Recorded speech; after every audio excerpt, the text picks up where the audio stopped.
Magandang buhay! Kumusta kayong lahat mga bata? Ako si Teacher Nel at narito ako upang samahan kayo sa inyong aralin sa Pilipino ngayong araw. Handa na ba kayong matuto ng bagong aralin? Kung gayon, simulan na natin ang ating pagkatuto. Ang ating pag-aaralan sa araw na ito ay ang pagkakaiba ng kathang isip at di kathang isip. Handa na ba kayo? Tayo na at magsimula. Sa aralin ito ay mapapalawak mo ang iyong kasanayan sa pagtukoy ng pagkakaiba ng kathang isip at di kathang isip na teksto. Simulan natin ito sa pakikinig sa isang kwento, pero bago yan, atin munang linahin ang ating kalaman sa pamamagitan ng pagpapalawak ng talasalitaan. Hanapin ang kasingkahulugan ng mga salitang nasa hanay A sa hanay B. So ngayon, umpisahan natin. Ano ang kasingkahulugan ng malusog? Tama, ang salitang masigla. Ikalawa, ano naman ang kasingkahulugan ng higante? Tama, ang salitang dambuhala. Ikatlo, ano naman ang kasingkahulugan ng salitang nanghihina? Tama, ang kahulugan ng salitang nanghihina ay nanlalambot. Ikaapat, ano naman ang kasing kahulugan ng salitang patpatin?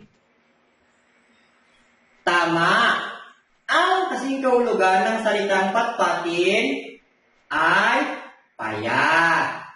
Ang panghuli, anong kasing kahulugan ng salitang mabagal? Tama.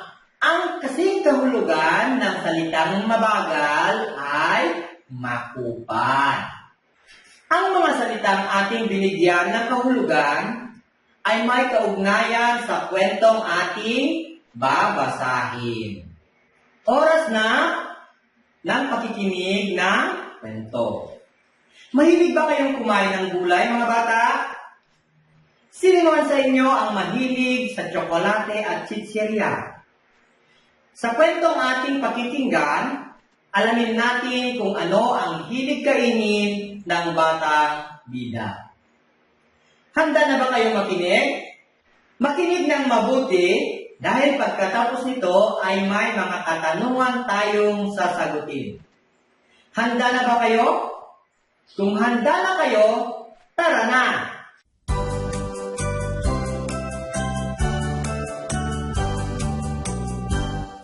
Si Joey at ang gulay gang ni Beng Alba. Nay, gulay na naman. Alam po ninyo ayaw ko yan Sabi ng maliit na batang patpatin. Tayo, Joey. Kailangan mo ito para lumusog ka. Sagot ng nanay niya. Kita mo, ang payat-payat mo na.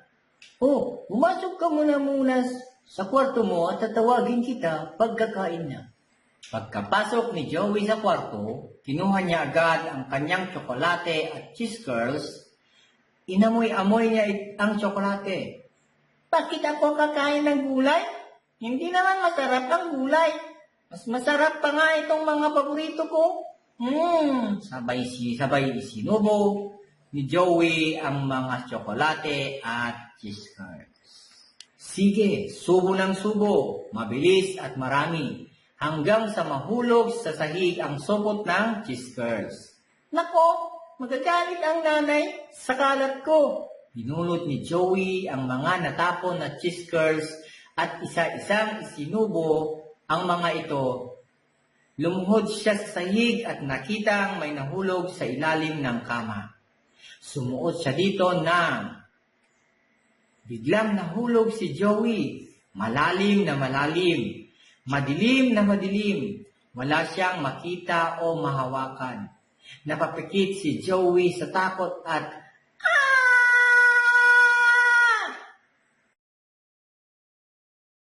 Nasaan ako? Sino kayo? ako si Ampilaya. Sagot ng gulay na kulay berde at kulukulubot ang balat. Ako naman si Mandimongo, huni ng maliit na gulay na hugis bilog at kulay berde rin. At ako naman si Kaloy Kalabasa, biglang singit ng isang sapang gulay. May batik-batik na berde ang bilog at dilaw ninyong katawan? Teka, Sama ko, Pepe Pipino is my name. Habol naman ng gulay na bilohaba. at siyempre, ako si Connie Kamote. Sabi ng gulay, ubeng gulay. Tiningnan sila ni Joey na manghang-mangha. Mga nagsasalitang gulay? Matagal ka na namin gustong makausap, Joey. Sabay-sabay na sinabi ng mga gulay. Kilala ka namin at gusto ka naming maging kaibigan. Nakanting tumango ang iba pang naroon tulad ni na Sally Sitaw, Tong Talong at Paski Papaya. Paano ako napunta dito? Ayaw ko dito! Hiyaw ni Joey. Gusto ka naming tulungan, Joey, sagot ni Ampalaya. Di mo ba alam na baka may masamang mangyari sa'yo dahil hindi ka kumakain ng gulay? Ha? Anong ibig niyong sabihin? Malalaman mo balang araw. Pero magugustuhan mo rin kami habang nandito ka. Sagot ni Kaloy Kalabasa. Bakit ba ninyo ako kinukulit? Ayaw ko nga dito! Aalis na ako! Ayaw ko dito! Pero Joey, ayaw naming may masamang mangyari sa'yo, sabi ni Pipi Pipino. Basta! Ayaw ko kayong makasama! Ayaw ko sa inyo! Nakabuntong hininga si Ampalaya. Sige Joey, pero tandaan mo, kung kailangan mong tulong namin, nandito lang kami. Isigaw mo lang ang pangalan namin, ang Gulay Gang. Lumabas sa gulayan si Joey. Maya-maya may narinig siyang masayang tugtugan. Sinundan niya ang mga tunog hanggang sa nakita niya ang isang Ferris wheel at tubibong iba't ibang kulay. Wow! Ang ganda! Napalundag si Joey sa tuwa. Ay Joey, mga malalaking tsokolate cherya ang sumalubong sa kanya. At mukhang may soft drinks pa. Ako si Jokolate. Di ba paborito mo ako? Bati ng tsokolate. Kasunod na supot ng chicheryang kulay dilaw. Aba, ako yata ang paborito ni Joey. Ako si Chip Curls. Hinamayan niya si Joey ng nanlalaki ang mga mata. Teka, wag niyo akong kalimutan. Mabigam ang pangalan ko. Singit ng isang tila bolang makintab na kulay ube. At ako naman si Carlo Cola at your service. Ang pahabol ng isang higanteng soft drinks. Nasaan ba ako? Tanong ni Joey. Nandito ka ngayon sa karnabal ng mga chicherya. Sagot ni Chitkers. At masarap tumira dito sa amin. Makulay at masaya ang buhay. Dagdag ni Bobby Gum. Napabulalas si Joey. Anong gagawin natin dito sa karnaval ninyo? Ano pa? Di maglalaro hanggang mapagod. Tugon ni Chocolate. Natigilan si Joey. Pero kailangan ko nang umuwi. Baka mapagalitan ako ni nanay. Sabay-sabay na sinagot ng mga chicherya si Joey. Pero wala naman siya dito. Huwag ka nang mag-alala. Laro na tayo. At naglaro sila ng naglaro. Nagtakbuhan, nagtaguan. Sumakay sila sa tubibo, Ferris wheel at iba pang rides. Pero bakit kaya ang bilis mapagod ni Joey? Lagi siyang nadadapa. Puro gasgas na ang tuhod at binti niya. Naging mabagal ang kilos niya. Teka lang, magpahinga muna tayo. Hingal ni Joey sabay hawak sa dibdib. Bakit ka tumigil? Tanong ni Chocolate. Yumuko si Joey at naupo. Pagod na ako. Uhaw na ako. At saka bakit ko na kayo masyadong makita? Patingin lang sa kanya ang mga chicherya. Nakita nila na namumutla na si Joey at pawis na pawis. Kinusot-kusot pa nito ang kanyang mga mata. Sinubukang tulungan ng mga chicherya si Joey.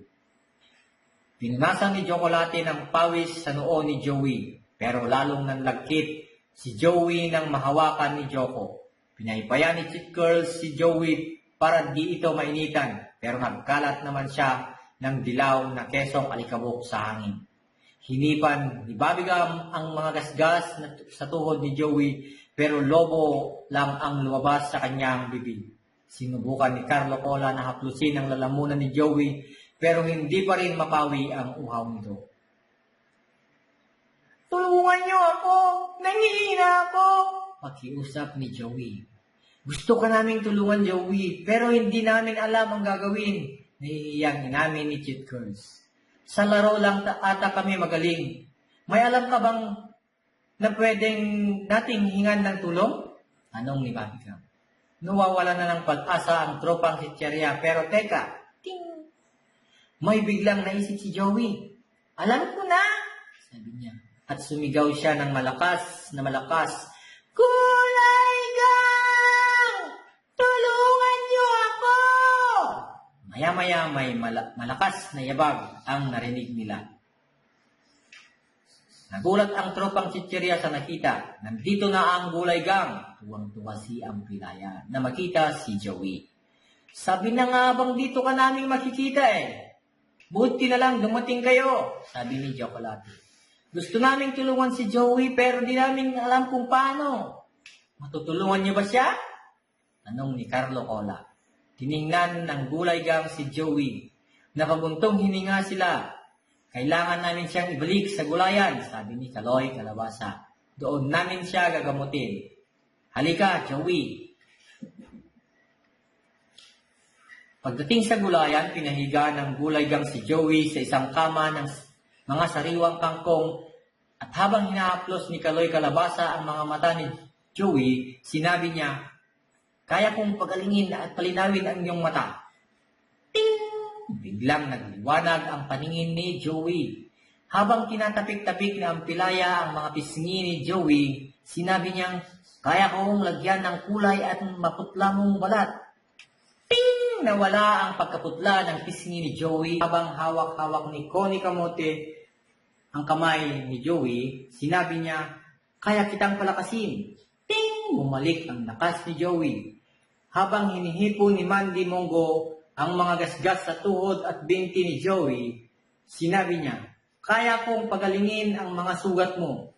At wow, naglaho ang mga sugat ni Joey. Dahang-dahang tumayo si Joey. Malakas at magaling na siya. Kitang-kita na rin niya ang mga masasayang mukha ng mga gulay. Tuwang-tuwa siya. Pero malungkot din si Joey. Bakit kaya? Hiyang-hiya ako sa inyo. Sabi niya sa mga gulay. Sorry sa mga masasakit na salita na sinabi ko kanina, ha? Wala yung Joey, sagot ni Kaloy Kalabasa. Ang mahalaga ay malakas ka na ngayon at hindi ka nagalit sa amin. Lagi kaming handang tumulong sa'yo. Kung alam ko lang, hindi na sana ako sumama sa trupang sitserya. Hindi naman masama na sumama sa kanila paminsan-minsan, paliwanag ni Mandinonggo. At saka, masarap naman talaga ang sitserya, di ba? Kaya lang, mas kailangan ng katawan mo ang gulay. Ganun ba? Hayaan ninyo.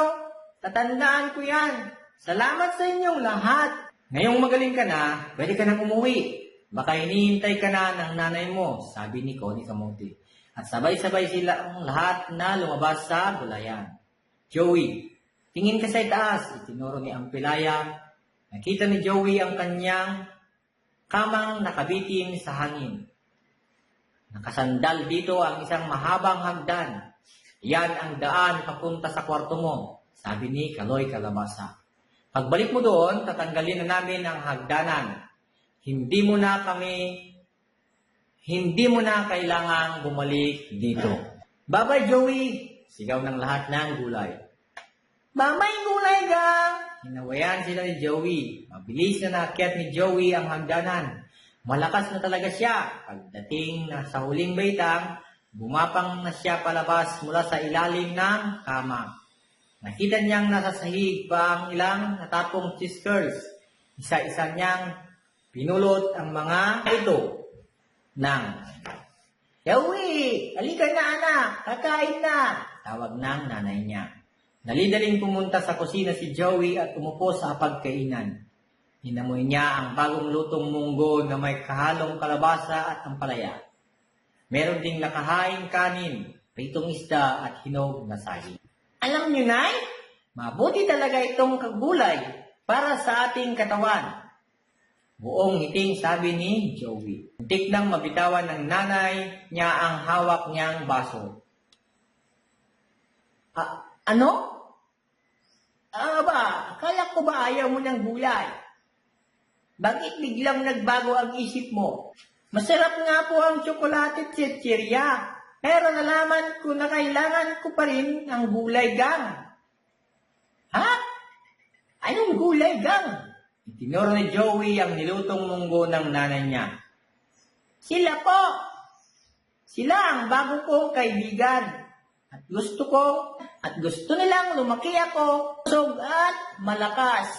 Diyan nagtatapos ang ating kwentong pinamagatang si Joey at ang Gulay Gang ni Beng Alba. Nagustuhan niyo ba ang kwento? Mabuti naman.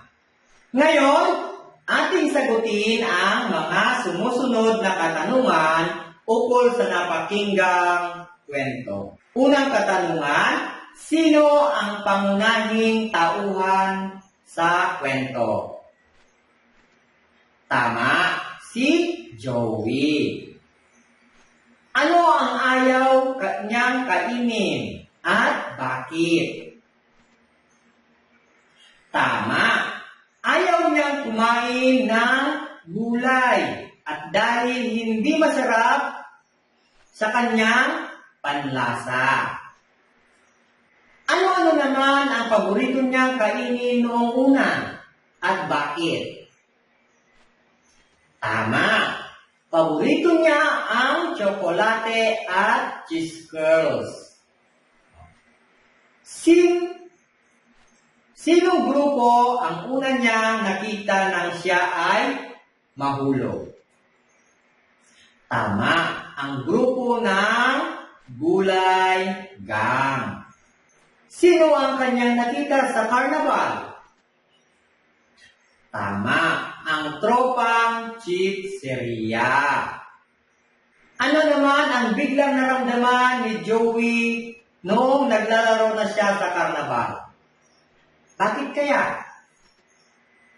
Tama, napagod siya, uhaw na uhaw, lumabo ang paningin, namumutla at pawis dahil sa kapaguran. Natulungan ba si Joey ng tropang chicheria? Bakit kaya? Tama, hindi. Dahil hindi nila alam ang gagawin upang matulungan si Joey. Sino ang tinawag ni Joey upang hingan ng tulong?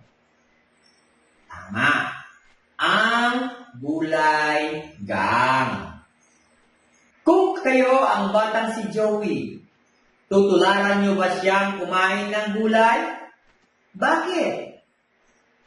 Tama, dahil ang pagkain natin ng gulay ay nakakatulong upang tayo ay lumaki ng malusog. Alam niyo ba na may karapatan ka bilang isang bata? Isa sa mga karapatan ito ay ang pagkakaroon ng malinis at masustansyang pagkain sa pang-araw-araw. Sa kabuuan, saan nabibilang ang kwentong tungkol kay Joey at ang Gulay Gang? Kathang isip ba o di kathang isip? Tama. Ang kwentong ito ay isang halimbawa ng kathang isip o fiksyon na teksto o babasahin. Ang kathang isip o fiksyon na teksto ay babasahing likhang isip o imahinasyon na inilahad sa paraang pasalaysay o pakwento. Ito ay ginagampanan ng mga likhang isip na tauhan, lugar, at mga pangyayari. Ito ay maaaring alamat, salaysay, pabula, epiko, o mitolohiya. Mga halimbawa nito ay sa alamat, ang pinagmulan ng iba't ibang lahi at alamat ng pinya. Sa pabula naman, si Matching at ang pagong. Bakit mahaba ang tainga ng koneho? Sa mitolohiya, yan ay yung aswang, duwende at diwata. Ang di katang isip o di fiksyon na teksto o babasahin ay kinapapalooban ng mga pangyayaring naganap sa totoong buhay. Ito ay makatotohanan, mahalaga at makasaysayan. Ito ay maaaring talaarawan, editorial, artikulo, sanaysay o paglalahad. Mga halimbawa nito, sa editorial, iba yung pag-iingat sa paparating na baksin. Sa talaarawan naman, ang aking tala-arawan. Sa balita, Pilipinas, kailangan buksan ang ekonomiya sa harap ng pandemya. Dominguez. Sa sanaysay, ang novel coronavirus. Sa talumpati, mensahe ni Presidente Rodrigo Roa Duterte sa pagdiriwang ng ika-119 anibersaryo ng Araw ng Kalayaan ng Pilipinas. Sa kasaysayan, ang digmaang Pilipino-Amerikano. Tandaan, ang babasahin o teksto, fiction man o di-fiction ay mahalaga upang malinang ang iyong kakayahan at kasanayan sa pagbasa. Ang mga ito din ay pinagkukunan ng mga mahalagang impormasyon na maaaring makatulong sa pang-araw-araw nating gawain tulad na lamang ng mga balita. Kailangan lamang na ang bawat babasahin ay suriin ng maigi upang maging kapaki-pakinabang ang inyong pagbabasa. Suriin kung ang mga pamagat o larawang may bigay ay kabilang sa kathang isip o di kathang isip. Una, si Darna at ang mahiwagang bato. Tama, ito ay kathang isip.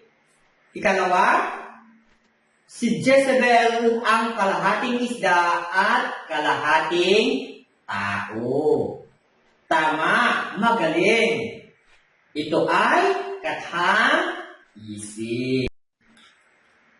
Pangatlo, ang alamat ng ibong Adarna. Magaling.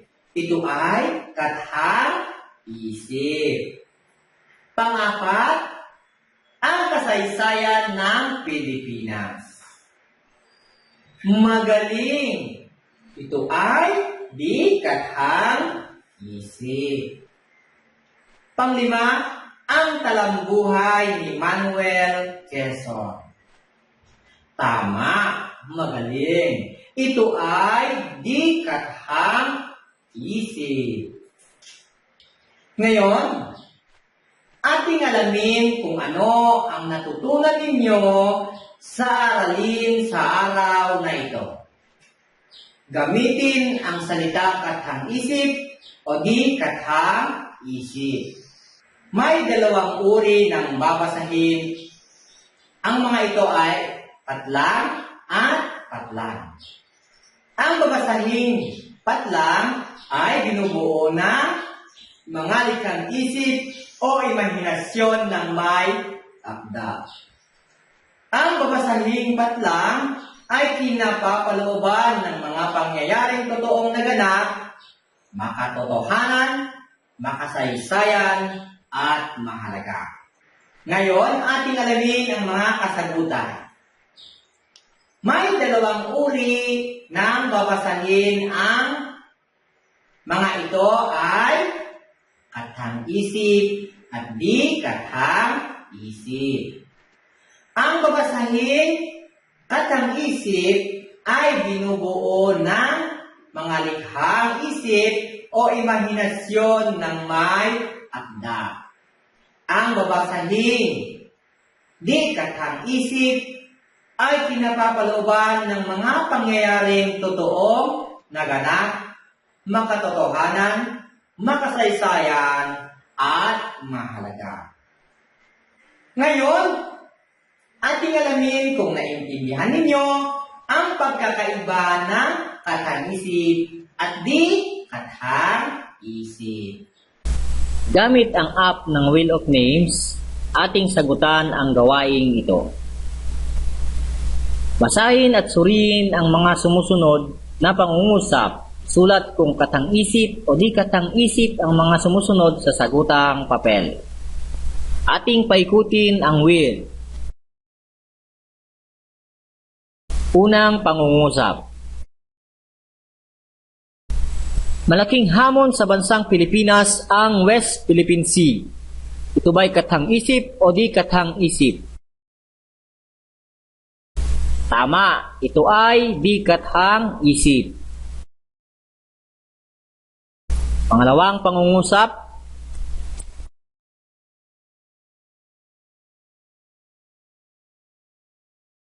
May kapres sa mga balete. Ito ba'y katang-isip o di katang-isip? Tama, ito ay katang-isip. Pangatlo.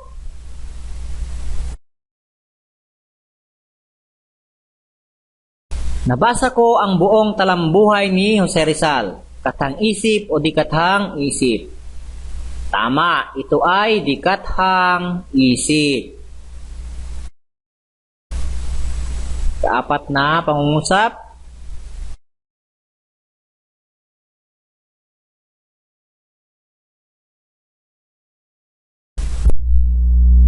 Nakasungkit ako ng 5 bituin kagabi. Katang-isip o di katang-isip? Tama, ito ay katang-isip. Sunod.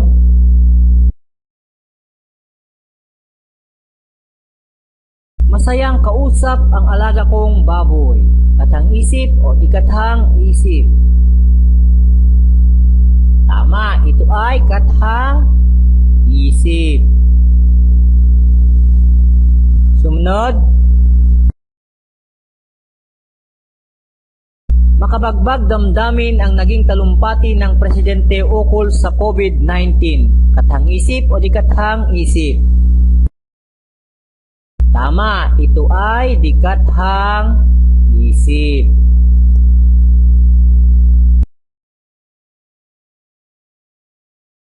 Sunod na pangungusap. Dumami ang kaso ng COVID-19 sa buong bansa. Katang-isip o di katang-isip? Tama, ito ay di katang-isip.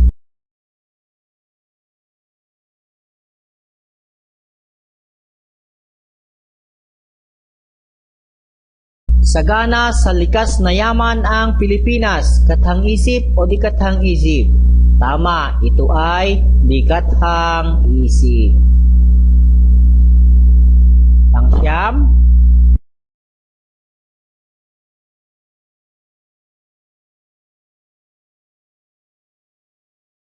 Nag-uusap ang mga alaga kong aso tungkol sa pandemya. Katang-isip o di katang-isip?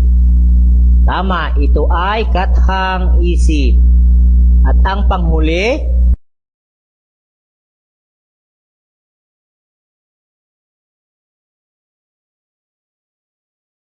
Binigyan ako ng kaibigan kong duwende ng ginto. Katang-isip o di katang-isip?